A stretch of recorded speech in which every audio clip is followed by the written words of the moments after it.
Cuando tenía 18 años, mi padre me golpeó y me dejó a un lado de la carretera porque no renunciaba a mi futuro. Esta familia te hace quien eres. Scipio. Llamé a la policía y nunca volví a casa. 3 años después, volví a verlo. Bueno, léelo. Hace 3 años, algo sucedió. Soy un hombre de 21 años llamado Blake. La vida es fantástica ahora, pero esa noche todavía me persigue, así que lo escribo para siempre. En marzo, cumplí 18 años. En abril, pagaba 400 pesos al mes para dormir en la misma habitación que tenía desde que tenía 6 años. 3 días después de mi cumpleaños, papá me sentó en la mesa de la cocina y me dijo que tenía que pagar el alquiler de adulto, 400 pesos al mes, con vencimiento el primer día del mes, solo en efectivo. Tampoco había comida. Mamá se sentó allí y asintió como si fuera normal. Después de eso, dejaba un sobre el mostrador todos los meses antes del trabajo. Papá lo contaba delante de mí como si fuera un inquilino. Trabajé en una tienda de repuestos para autos desde los 16 y me gradué con un 3.7. No era perezoso. Estaba ahorrando dinero para irme. He tenido un objetivo desde mi segundo año de preparatoria: salir. En Ohio, encontré un programa que me daría un certificado de soldadura. Esa fue mi salida. Recibirías una beca completa, un estipendio y un trabajo de inmediato si no metías la pata. Envié mi solicitud en enero de mi último año de preparatoria. 3 semanas antes de la graduación en mayo, recibí la carta diciendo que me habían aceptado. Tuve que leerla 3 veces antes de creer que era verdad. Se lo conté a mis padres en la cena esa noche, lo cual fue un error. Mi mamá hizo esa cara de sonreír con la boca, pero sus ojos se quedaron inexpresivos. Mi papá simplemente gruñó y preguntó quién ayudaría en casa si me iba, como si fuera un empleado. Les informé que el programa comenzaría en 3 meses, en agosto. Mucho tiempo para arreglar las cosas. Tiempo para hacer cambios. En ese momento, llegó mi hermana Jennifer. Jennifer tenía 25 años y acababa de divorciarse porque la habían descubierto engañando a más de un hombre. Volvió a su antigua habitación como si fuera un plan a largo plazo porque Miles obtuvo la custodia principal. En solo una semana, todo en la casa era diferente. Jennifer no limpiaba, ni cocinaba, ni daba dinero, pero por alguna razón, tenía una opinión sobre todo. Se comía mi comida, se metía con mi ropa y se quejaba de mi televisor, mientras Braden gritaba a las 7 de la mañana cuando estaba allí. Entonces, enseguida, llegó la solicitud de niñera. Necesito que vigiles a Braden esta noche. Tengo un cliente. Tienes que buscarlo en casa de Miles. Por favor, quédate con él el sábado. Tienes que llevarlo al médico. Lo atendí las primeras veces porque es mi sobrino y no soy mala. No me importaba pasar tiempo con él cuando Jennifer realmente necesitaba ayuda. Pero no necesitaba ayuda. Necesitaba a alguien que la ayudara, que cuidara a Braden, que lo recogiera, lo trajera y lo cuidara. Al principio, la ayudaba porque era mi sobrino. Pero luego empezó a usarme como niñera. Pedía 2 horas y se iba a las 6. Y si le preguntaba dónde estaba, se enfadaba. Ni se te ocurra decirme qué hacer, hermanito. Decía, el peor día fue un martes de principios de junio. Jennifer me pidió que vigilara a Braden 2 horas mientras ella se reunía con un cliente. Le respondí que sí, pero que tenía que ir a trabajar a la tienda de repuestos a las 4. Dijo que volvería a las 3:30. Eran las 3:30. No, Jennifer. La llamé 6 veces. Directo al buzón de voz. No le escribí nada. A las 3:50 estaba en pánico. No podía dejar solo a un niño de 3 años ni llevarlo al trabajo. Llamé a Doug, mi jefe, y le informé que había un problema con mi familia. No estaba contento, y yo sentía que mi fiabilidad empezaba a verse frágil. Jennifer llegó a las 7:30, más de 4 horas tarde. Llegó con bolsas de la compra y ni siquiera pidió disculpas. Solo dijo que el tráfico estaba fatal y que su teléfono se había apagado. Le dije que me costaría un turno y casi el trabajo. Puso los ojos en blanco y me dijo que estaba exagerando. Era la expresión que más le gustaba. Y mis padres, bueno, lo dejaron pasar. Mamá añadía, tu hermana lo está pasando mal, y la familia ayuda a la familia. Papá murmuraba sobre cómo los grandes hombres dan un paso al frente cuando su familia los necesita. Nunca le pidieron a su querida hija que hiciera nada por ellos. Mientras tanto, yo tenía 18 años. Pagaba alquiler, trabajaba más de 20 horas a la semana en la tienda de repuestos, intentaba ahorrar para mi futuro y me trataban como a una empleada doméstica. Había una fecha límite para el programa de becas. Tenía que confirmar que iría a la escuela el 15 de julio y llegaría a Ohio el 20 de agosto. Ya había conseguido alojamiento, pero tenía que firmar los papeles. El estipendio empezaría cuando empezaran las clases, pero tendría que ahorrar dinero para cubrir el déficit. Podía hacerlo. Simplemente tenía que sobrevivir los próximos 3 meses sin que mi familia lo arruinara todo. Así que empecé a prepararme en secreto. Imprimí mis papeles, firmé lo necesario y guardé lo esencial en un lugar donde nadie lo viera. Mantuve la cabeza baja. Hice mi trabajo, pagué el alquiler y conté los días que faltaban para irme. La intervención tuvo lugar un jueves por la noche a principios de julio. Después de un largo día de trabajo, llegué a casa sobre las 6. Me pareció extraño que el asiento elevador de Braden estuviera en el coche de Jennifer cuando se suponía que era la semana de Miles. Debió de haberlo levantado temprano. Cuando entré por la puerta, los 3 estaban sentados en la sala como buitres, esperándome. Tenemos que hablar de lo de Ohio. Papá, mamá y Jennifer. Papá hablaba de Ohio como si fuera un cáncer. Dejé las llaves en la encimera y me quedé de pie. No iba a quedarme sentado y quedar atrapado en una emboscada. No hay nada que decir. Me he asegurado de tener un sitio. Así era. Había enviado la confirmación de inscripción la semana anterior, ya que presentía que algo se acercaba. Había completado los trámites de la vivienda. Le dije al encargado de la tienda de repuestos que el 15 de agosto sería mi último día. Todo estaba decidido. Mamá se inclinó hacia adelante con ese chico amable que intentaba convencerla de hacer algo. Hemos estado charlando y creemos que sería mejor esperar 1 año o 2 hasta que Jennifer se recupere. La miré fijamente. No dejaba de revisar su teléfono como si esta conversación no le importara. Se recupera. ¿Cómo? No tiene un trabajo estable. Casi nunca paga el alquiler. No cuida a su propio bebé. ¿Cuál es el plan? Jennifer levantó la cabeza de golpe. Lo siento. Voy a empezar un negocio. No tienes idea de lo difícil que es. No tienes idea de lo que estoy pasando. ¿Sabes lo difícil que es para mí ser madre soltera? Sí. Pero a ti te gusta estar soltera sin tu madre. Louis Speed. No le gustó. Volví con mis padres. ¿Quieres que renuncie a una beca completa y al estipendio, así como a programa de inserción laboral para poder cuidar a tus hijos y seguir pagándote el alquiler mientras Jennifer encuentra nuevos restaurantes? Papá apretó la mandíbula. Tenía esa expresión en la cara que dice que está a punto de dar un sermón. Primero que nada, ten cuidado con tu tono. Segundo, esto no se trata de cuidar niños. Se trata de ser responsable. Se trata de que creas que eres demasiado buena para ayudar cuando lo necesitamos. Mantuve mi voz serena. Llevo 3 meses seguidos ayudando y pago $400 al mes para vivir en mi antigua habitación. Jennifer no paga nada. No ayuda en absoluto. ¿Y quieres que renuncie a mi futuro para que ella siga sin hacer nada? A mamá se le llenaron los ojos de lágrimas. Le han arrebatado todo su apoyo, su matrimonio, su hogar y su estabilidad. Esto lastimando a Blake. Necesita que la ayudemos. Yo lo perdí. Es culpa suya. Destruyó su propio matrimonio. Así que, por favor, perdóname si no siento pena por ella. Quizás deberías dejar que ella se encargue de las consecuencias esta vez. La habitación estaba en completo silencio. Jennifer incluso se detuvo.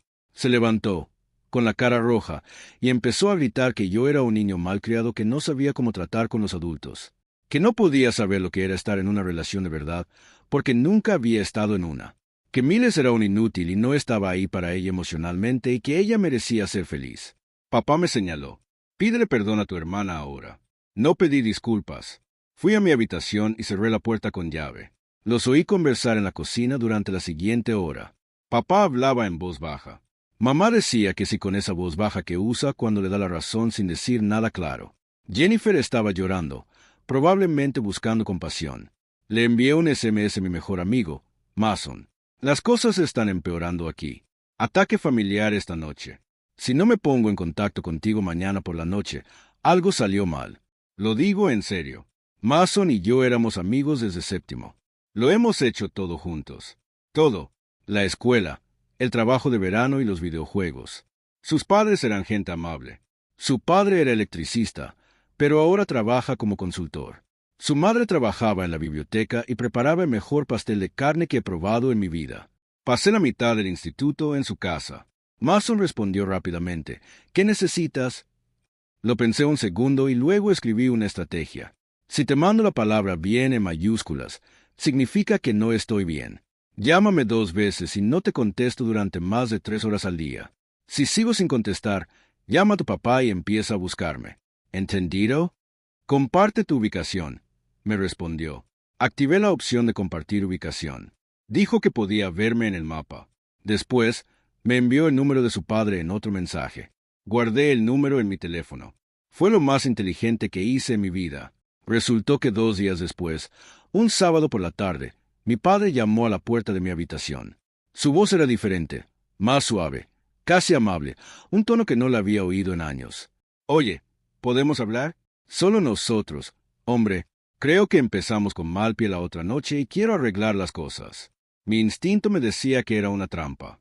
Pero una pequeña parte de mí, tonta, todavía quería creer que mi padre podía ser sensato, que podría disculparse de verdad por la emboscada, que tal vez podríamos resolver las cosas para que yo pudiera irme a Ohio sin arruinar todas mis relaciones familiares. Mi padre era un imbécil. Sí, pero vaya, nunca pensé que llegaría tan lejos. Me estoy adelantando. Así que abrí la puerta. Nos dijo que diéramos una vuelta en coche. Dijo que cuando se mudaba, siempre lo pensaba mejor. Dijo que quería hablar de algunas cosas sin que mamá y Jennifer estuvieran cerca para enojarse. Solo eran 2 chicos hablando. Tomé mi teléfono y revisé la batería. Estaba al 12%, lo cual debería ser suficiente para un viaje corto. Aunque era julio, me puse la chaqueta porque el clima había estado raro toda la semana. Nos subimos a su camioneta. El cielo había estado empeorando todo el día. Las nubes se acumulaban en el oeste. La radio informó que habría una alerta de tormenta severa para el condado a partir de las 7 u 8 de la noche. Salimos de la entrada sobre las 4:30. A los 20 minutos de viaje, papá se desvió de la carretera principal y se alejó del pueblo hacia el campo, donde había pocos edificios y las tierras de cultivo se extendían hasta donde alcanzaba la vista. Le pregunté, ¿a dónde vamos? Solo conducía, dijo, sin apartar la vista de la carretera. Su voz seguía siendo amable. Pero ahora había algo más. Blake, quiero que sepas algo. Esta familia lo ha hecho todo por ti. Un techo, comida y un lugar donde vivir cuando lo necesitabas. Y ahora que necesitamos que des un paso al frente, quieres irte a Ohio como si no importara. Pero he estado pagando alquiler desde los 18. Tengo un trabajo. Me alimento. Hago más por esta casa que Jennifer. Eso no me basta. Eso me hace pagar por ser parte de mi propia familia. Apretó el volante con más fuerza. Podríamos haberte pedido más dinero. Podríamos haberte echado cuando tenías 18 años. Algunos padres lo hacen, pero nosotros no lo hicimos porque la familia cuida de la familia y la familia implica renunciar a algo. Al principio, la lluvia era ligera y solo salpicaba el cristal. Luego se hizo más fuerte y fuerte hasta que los limpiaparabrisas no dieron abasto. Estábamos en una carretera rural, que no tenía líneas dibujadas ni arcén. Solo había campos de maíz y algún granero aquí y allá. Miré mi teléfono. Una barra de señal, luego ninguna. Por favor, date la vuelta, papá. La tormenta está empeorando. No puedes irte hasta que sepas que estás a punto de tirar. Giró a la izquierda por un camino de grava que conducía a un viejo elevador de granos. Era el tipo de instalación que probablemente no se había utilizado en años. No había luces, ni otros coches, y solo oía la lluvia golpeando el parabrisas y el viento sacudiendo la camioneta. Quiero irme a casa, papá. No dijo nada. Se giró en el asiento, con la cara pegada al suelo, y extendió la mano por encima de la consola. Me agarró del cuello de la chaqueta antes de que pudiera hacer nada. Intenté zafarme, pero él pesaba 27 kilos más que yo y llevaba toda la vida trabajando duro. Me empujó contra la puerta del asiento del copiloto. Me golpeé la cabeza contra la ventanilla. Me dio 2 puñetazos en las costillas cuando levanté las manos. Plain do, y controlado. No podía respirar. El dolor llegó de repente y era muy fuerte. Empecé a abrir la puerta, pero me agarró del brazo y lo retiró con fuerza. Sacó mi teléfono del bolsillo de la chaqueta y miró la pantalla. No había señal y me quedaba un 7% de batería. Lo tiró a la zanja y a la maleza, donde no podría encontrarlo en la oscuridad. Luego se inclinó sobre mí, abrió la puerta y me empujó hacia afuera. Golpeé la grava con fuerza, primero con las manos y luego con las rodillas. La lluvia se cuela enseguida. Miré hacia arriba y vi que sus luces traseras ya se desvanecían en la distancia. Sin palabras, simplemente desaparecieron. Estaba a unos 40 metros de casa. Después, miré un mapa. No tenía el teléfono ni la cartera conmigo porque los había dejado sobre la cómoda. Me dolían las costillas cada vez que respiraba. La tormenta empeoraba a cada minuto. Durante los primeros 10 minutos, me quedé sentada en la tierra intentando averiguar qué había pasado. Mi propio padre me acababa de golpear. Abandonar. En medio de la nada, en medio de una tormenta, como si fuera basura, como si no fuera nada. Aún así, busqué mi teléfono. Me arrastré un rato por la cuneta, con las manos en la tierra y la lluvia golpeándome la espalda. Pero no lo encontré. Él sabía lo que hacía. Compartir mi ubicación ya no tenía sentido. Solo mostraba mi último ping cerca de casa antes de que se cortara el servicio. Después de tirar el teléfono, no era más que un trozo de plástico roto en una cuneta. Tenía que irme. Estar allí no iba a servir de nada. Elegí una dirección y empecé a caminar. No había farolas, ni casas en ninguna dirección. Solo campos, lluvia y oscuridad en la carretera comarcal. Tenía que caminar por el borde de grava y saltar a la cuneta cuando pasaba un coche, lo que no ocurría muy a menudo. Quizás una vez cada 10 o 15 minutos. Los faros me cegaban y luego desaparecían. La tormenta se llevó las luces traseras. Nadie se detuvo. Probablemente parecía un loco o una rata ahogada vagando por el sendero. Me dolía moverme. Las costillas me dolían más, pero me empezaba a doler todo el cuerpo. Caminé más de una hora, quizá incluso 90 minutos. Es difícil controlar el tiempo cuando solo estás poniendo un pie delante del otro y tratando de no caerte. Finalmente, vi unas luces más adelante, un lugar para que los camiones se detuvieran. Un lugar enorme, abierto las 24 horas, con gasolinera y restaurante. Al abrir la puerta, el calor me golpeó como un muro. Cuando la persona detrás del mostrador me vio, su semblante cambió. «Oye, ¿estás bien? ¿Necesitas ayuda? Necesito un teléfono. El mío no funciona». Me dio el suyo sin hacer preguntas. Llamé al padre de Mason. Contestó al tercer timbre. «Hoy, señor Henson. Soy Blake. Algo pasó. Estoy en Miller's Travel Center, una parada de camiones. Quédate dentro. Abrogate. Vamos de camino». Colgó el teléfono. El cajero me dio café y me dejó sentar en una cabina. Mason y su padre. Llegó unos 45 minutos después. Cuando Mason me vio, palideció. «Primero, vamos al hospital y luego a la comisaría». Se sentó frente a mí. «Cuéntamelo to do. Les Connie to do. Todo». El señor Enson asintió una vez cuando terminé. «Haremos esto como es debido. Primero, consigamos el historial médico. Después, redactamos un informe. Después, decidimos qué hacer. Pero por esta noche, estás con nosotros. ¿Entendido?» «Sí». Así que tardé más de 4 horas en llegar a urgencias. Me hicieron radiografías y descubrieron que tenía 2 costillas magulladas en el lado izquierdo. No rotas, pero casi. Tomaron fotos de los moretones en el torso, el del brazo donde me agarró, y los rasguños en las muñecas, las rodillas y la frente. Buscaron signos de conmoción cerebral y pensaron que probablemente tenía una leve. Pero no necesité ir al hospital. La enfermera que tomó las fotos fue amable y profesional. Era evidente que ya había oído hablar de esto antes. Lo calificó como una situación doméstica, una forma educada de decir que los familiares se lastiman. Me dio copias de todo y un número de informe, y me dijo que si necesitaba los documentos por razones legales, podía conseguirlos. Después de urgencias, fuimos a la oficina del sheriff. Tardamos otras 2 horas en redactar el informe. Luke Connie to do al agent. Quería saber si quería presentar una denuncia. Acepté. Dijo que la fiscalía revisaría el caso. No podían prometer un arresto esa noche, pero el informe, junto con las fotografías y la documentación de urgencias, lo fortaleció. Me dio un número de caso, una tarjeta con el nombre de un defensor de víctimas y me advirtió que no me fuera sola a casa. Eran casi las 3 de la mañana cuando fuimos a casa de Mason. La señora Enson se había quedado despierta. No me preguntó nada. Simplemente me abrazó y me llevó a la habitación de invitados. Dormí 12 horas sin despertarme. Los 3 días siguientes fueron un lío de asuntos legales y logísticos y el intento de averiguar qué había sucedido. No podía volver a casa de mis padres, pero todas mis cosas estaban allí. Mi ropa, mi portátil, mis papeles, mis ahorros y mi dinero estaban guardados en mi armario. Todas mis cosas. El señor Enson sabía qué hacer. El proceso se conocía como una espera civil. Se solicita a la oficina del sheriff. Los agentes van contigo a buscar tus cosas.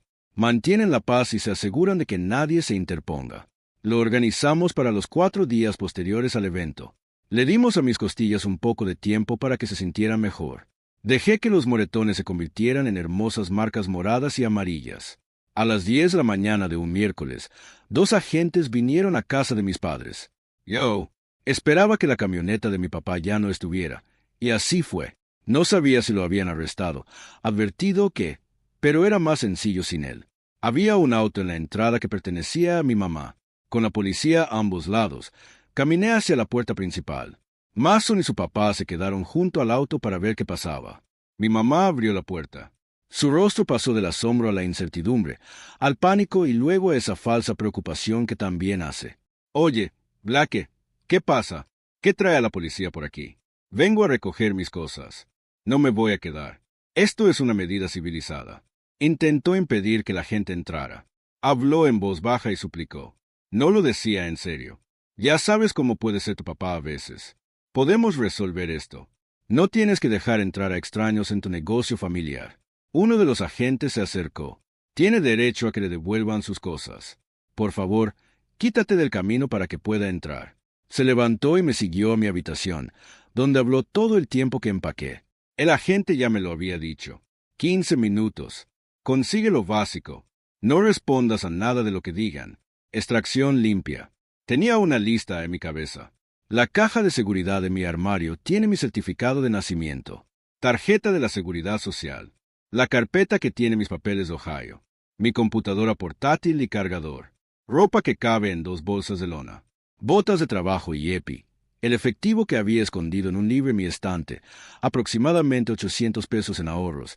Herramientas que había comprado con mi propio dinero y recibos aún en los estuches. Mamá no paraba de hablar de lo exagerada que estaba reaccionando y de cómo las familias a veces discuten sobre cómo me arrepentiría de esto. No dije nada en respuesta. A mitad de camino, Jennifer salió al pasillo. Su cara se puso fea cuando vio a los agentes. ¿Le dijiste a la policía sobre papá? ¿Hablas en serio? ¿Sabes lo que esto le hará a nuestra familia? Seguí metiendo cosas en cajas. Estás exagerada. Apenas te toco. Actúas como si intentara contactarte. Uno de los agentes le dijo que se alejara. No les hizo caso. Siguieron insultándome, diciendo que lo estaba arruinando todo y afirmando que siempre había sido el problema de la familia y que esto solo lo demostraba. El agente esta vez insistió con más firmeza. Tienes que relajarte o tendremos que hablar de otra cosa. Después de eso, dejó de hablar, pero la mirada que me dirigió podría haber derretido el acero.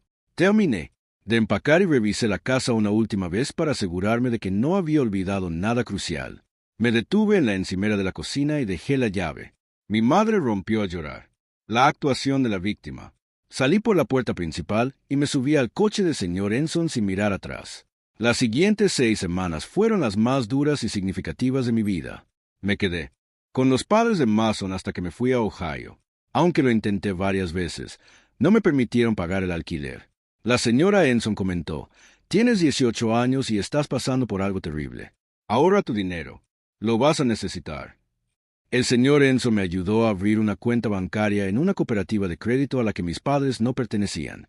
Mason me llevaba y traía del trabajo porque, técnicamente, mi coche estaba registrado a nombre de mi padre y no quería tener problemas. Dije en la tienda de repuestos que me iría en 2 semanas. Mi jefe no me hizo muchas preguntas. Solo respondió que había oído algo sobre problemas familiares y que me daría una buena recomendación si alguna vez la necesitaba. Eso fue muy importante. Mi familia empezó a molestarme enseguida. Al principio, mi madre me enviaba mensajes a su número de siempre. Mensajes largos sobre lo asustada que estaba, como no podía dormir como la familia se estaba desmoronando. Después de que le prohibiera el número, empezó a contactarme desde diferentes teléfonos. Se lo presté a amigos y contraté uno prepago. Siempre con el mismo tono, suplicando y haciéndome sentir mal al mismo tiempo. ¿Qué nos estás haciendo? ¿Ya no amas a tu familia? Tu papá también está sufriendo. También envió monos que volaron. Una tía con la que no había hablado en años me llamó para decirme que estaba siendo cruel y que estaba hiriendo los sentimientos de mi madre. Un primo me envió un mensaje por Facebook diciendo que había oído que había detenido a mi papá. ¿Y sabía yo lo que eso le haría a su trabajo y a su reputación? Guardé todo. Cada mensaje de voz y cada comunicación. El defensor de víctimas me informó que la documentación es importante. sobre todo si las cosas empeoran. Mi papá nunca me llamó directamente. Más tarde, supe que su abogado le había dicho que no hablara conmigo mientras la investigación estuviera en curso. El caso contra el culpable avanzaba lentamente. La fiscalía tardó semanas en revisarlo todo. El investigador a cargo de mi caso habló conmigo 2 veces. Una vez poco después de presentar la denuncia y otra aproximadamente un mes después. Señaló que las situaciones de abuso entre familiares eran difíciles. Sin testigos, a menudo se trataba de pruebas físicas y de la confianza. Mis lesiones grabadas fueron útiles. Los historiales médicos fueron útiles. Mi historial seguía igual, lo cual ayudó. Al final, le dieron a mi padre un acuerdo con la fiscalía. Agresión del señor Min. Programas obligatorios de control de la ira, 2 años de libertad condicional y nada de cárcel. Lo aceptó, ya que impugnarlo habría significado ir a juicio y ser examinado más de cerca. No era lo justo que yo quería. Lo quería en una celda, pero era algo. Era un historial que lo acompañaría. No fue a la cárcel, pero sí perdió lo único que realmente le importaba: el control, la reputación y la imagen del tipo que pretendía ser. 2 meses después de haber empezado el programa en Ohio, me enteré del acuerdo con la fiscalía. Ohio era un buen lugar, la verdad. El programa era bastante duro. Por las mañanas, los estudiantes estudiaban metalología, cómo interpretar planos, normas de seguridad y teoría de soldadura en el aula. Por las tardes, practicaban el uso de cordones y aprendían diferentes técnicas. Por la noche, hacía tareas y estudiaba para los exámenes de certificación. Era mucho, pero estaba listo. Durante años, había estado estudiando y trabajando al mismo tiempo. Era igual que los demás. Pero ahora estaba aprendiendo algo importante para mí. Mi compañero de cuarto era un hombre de Kentucky llamado Devon. No era un chico ruidoso. No hablaba mucho, pero siempre tenía café listo a las 6 de la mañana. Nunca decía nada cuando regresaba tarde del laboratorio de entrenamiento. Nos llevábamos bien sin estorbarnos, que era justo lo que necesitaba. El primer año, viví bastante barato: sándwiches de mantequilla de cacahuete, ramen cuando me sentía sofisticado y arroz con frijoles. Conseguí un coche usado de otra persona del programa. Funcionaba mal, pero funcionaba, y eso era todo lo que contaba. Acepté un trabajo los fines de semana en una ferretería cerca de la universidad. No eran muchas horas, pero las suficientes para ir acumulando ahorros. Apenas me las arreglaba con el estipendio y el trabajo a tiempo parcial, pero seguía vivo. Las prácticas remuneradas empezaron al 6º mes en un taller de fabricación de piezas para maquinaria agrícola y soldadura industrial. Trabajaban 40 horas a la semana y hacían el resto de las tareas escolares por la noche. Siempre estaba cansado. Tenía las manos ásperas. Me dolía la espalda. Aún así, era más feliz que nunca. Después de unos 4 meses, lo entendí. Hicimos un examen práctico. Posición 3G para el mundo vertical. El instructor te observa con un portapapeles. Muchos chicos de la clase estaban nerviosos. Les temblaban las manos. Las cuentas salían ásperas o con un agujero. Levanté mi plato, revisé los ajustes, golpeé el arca y dejé que todo lo demás se calmara. Una mano firme y un ritmo de desplazamiento constante. Quería que el charco se formara y fluyera exactamente donde yo quería. El profesor miró mi cuenta un buen rato después de que terminé. Luego asintió una vez y garabateó algo en su portapapeles. Aprobado. Buen trabajo. Esa palabra significó más para mí que cualquier cosa que mi padre hubiera dicho, ya que me había esforzado mucho por conseguirla. Durante todo ese tiempo, Mason y yo nos mantuvimos en contacto. Podíamos hacer videollamadas los fines de semana cuando no trabajábamos. Él iba a la universidad comunitaria en casa y se certificaba en Havik. Seguía viviendo con sus padres, pero ahorraba dinero. Su padre también se comunicaba de vez en cuando. Mensajes de texto cortos. Espero que todo vaya bien. Si necesitas algo, házmelo saber. Después de unos 8 meses, el acoso familiar cesó. Supongo que finalmente se dieron cuenta de que no iba a volver. O tal vez simplemente descubrieron algo más a lo que prestar atención. Las comunicaciones se detuvieron sin importar nada. El mono que volaba se detuvo. El silencio era agradable. Me fue bastante bien en el programa. Conseguí un trabajo de tiempo completo en una fábrica en Columbus. La pasantía era con una empresa diferente, pero esta es más grande, más pagada. Ventajas. El tipo de trabajo que mejora con el tiempo. Me mudé a mi propio apartamento tipo estudio y me sentí como en casa. Conseguí mis muebles en tiendas de segunda mano. Durante 3 meses, dormí en un colchón en el suelo hasta que pude comprar un marco de cama. Planifiqué cada dólar como si fuera mi última oportunidad de vivir. Por un tiempo, realmente lo fue. Las cosas mejoraron poco a poco. Los sueldos aumentaron. El dinero ahorrado aumentó. La puntuación de crédito subió. Compré una camioneta usada que todavía estaba en buen estado. Tardé 18 meses en pagarla. Empecé a salir con Cassie, que trabajaba en la administración del hospital. Divertida y intelligent. Finalmente le conté sobre mi pasado y nunca me criticó por ello. Tu padre parece un narcisista y controlador. Menos mal que te fuiste. Estoy muy orgullosa de ti, comentó una vez. Aproximadamente un año después de que yo lo hiciera, Mason se fue a Ohio. Consiguió un trabajo como instalador de estragos en una empresa comercial. Compartimos un apartamento de 2 habitaciones durante un tiempo hasta que consiguió su propio lugar. Seguíamos cenando juntos casi todas las semanas. Seguíamos cuidándonos las espaldas. 3 años después de que mi padre me dejara en esa carretera, tenía 21 años, una carrera estable, mi propio apartamento, un vehículo fiable y gente en mi vida que de verdad se preocupaba por mí. Nada mal para un chico que se suponía que debía aprender a dónde ir. La llamada que lo cambió todo llegó una tarde de martes cualquiera. Estaba en el trabajo cuando vibró mi teléfono. Era el número de casa, un prefijo que reconocí pero no tenía guardado. Algo me hizo contestar. Blake, soy tu prima Tessa. Sé que hace siglos que no hablamos, pero ocurrió algo raro. Necesito un presupuesto para un trabajo de fabricación a medida para un proyecto, y tu empresa apareció en mi búsqueda. Entonces vi tu nombre en el directorio de empleados. Qué pequeño es el mundo, ¿verdad? Tessa era la hija del hermano de mi madre. Habíamos sido muy unidos de pequeños, pero nos distanciamos en la adolescencia cuando nuestra familia dejó de reunirse tanto. Nunca participó en la campaña de acoso tras mi marcha. Se mantuvo neutral, lo que en mi familia se consideraba lealtad. Hablamos de negocios unos minutos. Su proyecto era legítimo. Unos soportes personalizados para una reforma que ella estaba gestionando. Le dije que le conseguiría un presupuesto y se lo enviaría a su correo electrónico. Entonces se quedó callada un segundo. Oye, no sé si quieres oír esto o no, pero las cosas se pusieron muy mal en casa después de que te fuiste. Muy mal. Me recosté en la silla. Adelante. Salió a pedazos. No intentaba hacerme sentir culpable ni defender a nadie.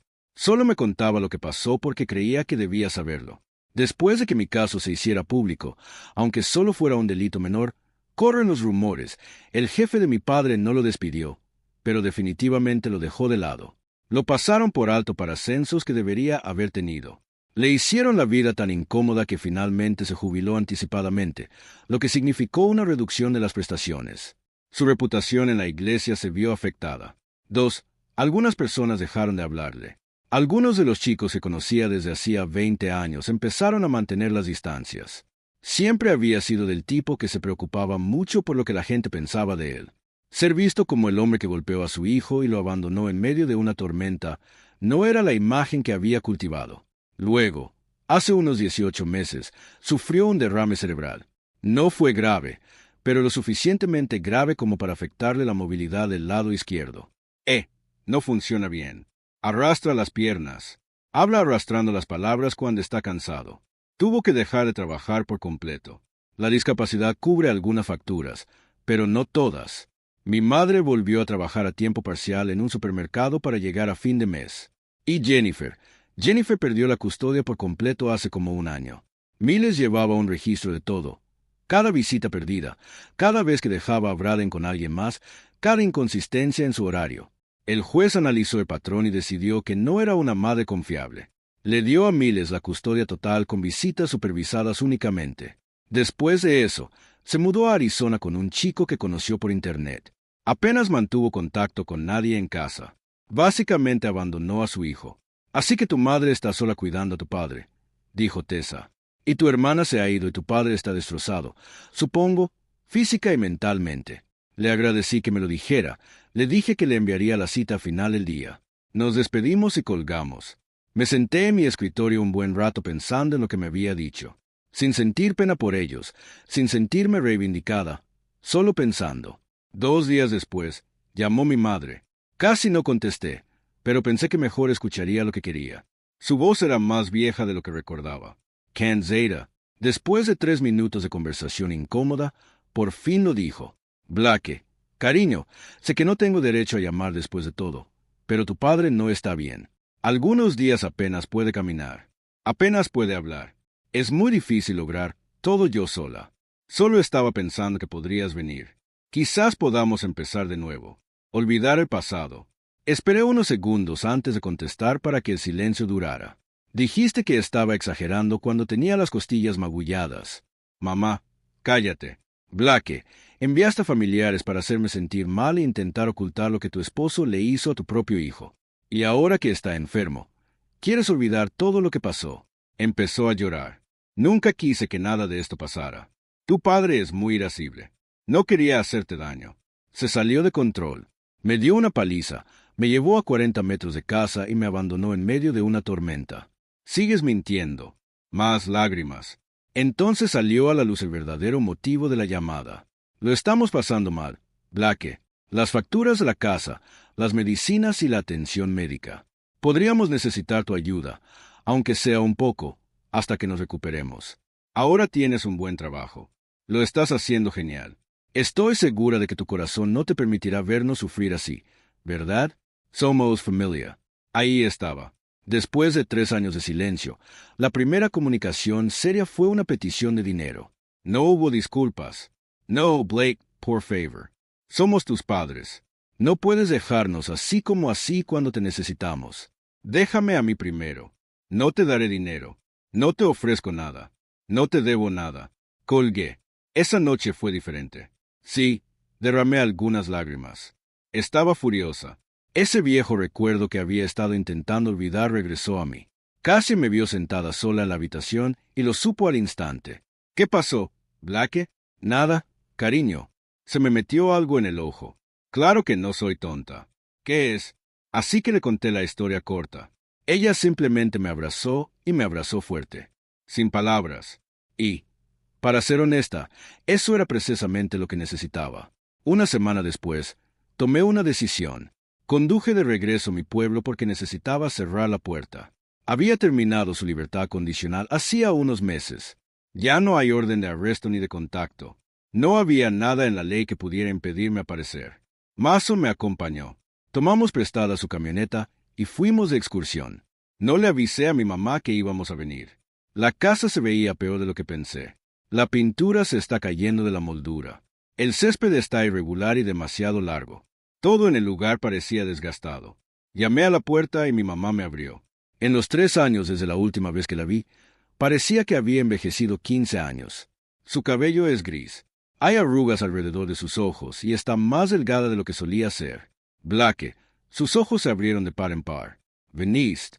Se inclinó para tocarme y retrocedí. Hubo un momento de silencio. No me voy a quedar. Vayan a verlo. Ella asintió con la cabeza. Me llevó a través de la casa hasta el dormitorio de atrás. Básicamente, la convirtieron en una habitación de hospital. Herramientas para la medicina. El hedor de estar enfermo. Ayudé a mi papá a sentarse en la cama. Tenía el brazo izquierdo doblado contra su pecho. La manta dejó mi pierna izquierda inutilizable. El derrame cerebral hizo que su rostro se viera más delgado, más gris y más caído de un lado. Me miró con los ojos muy abiertos. Blake. Estaba de pie al pie de la cama. No me acerqué más. Intentó levantarse, pero no pudo. Se aferró a la sábana con su mano sana. Hizo un esfuerzo por hablar. No le di una oportunidad. No te canses demasiado. Ya estás fatigado. Hijo, por favor, solo escúchame. Apenas podía pronunciar las palabras. Lo siento mucho. Ojalá no hubiera hecho nada. Carlo, no quiero tus disculpas y sé que nunca te perdonaré. Ni siquiera pudo responder cuando las lágrimas comenzaron a caer. Mi madre también lloraba fuera de la puerta. Los miré a cada uno de ellos y no sentí nada. Deseé que fueras diferente toda mi vida. Desearía que me trataras como a tu hijo. Mantuve mi voz firme, pero no lo hiciste. Actuaste como si fuera tu sirviente. Querías que supiera dónde estaba parado y lo supe. Me detuve por un momento para dejar que lo asimilara. Ya no puedes ver al hombre en el que me convertiste. Me alejé porque no dijo nada. En la puerta, mi madre intentó detenerme. Sigues siendo tu padre. ¿No hay forma de perdonar? Él eligió. Yo también. Salí y me subí a la camioneta de Mason. No hubo mucho ruido de regreso a Ohio. A mitad de camino, paramos en una parada de camiones para cargar gasolina y cenar. Mason quería saber si estaba bien. Lo decía en serio. Suscríbete si te gusta este video. Sin duda, nos ayuda a Canal y a nosotros a conseguirte más y mejores historias. Gracias.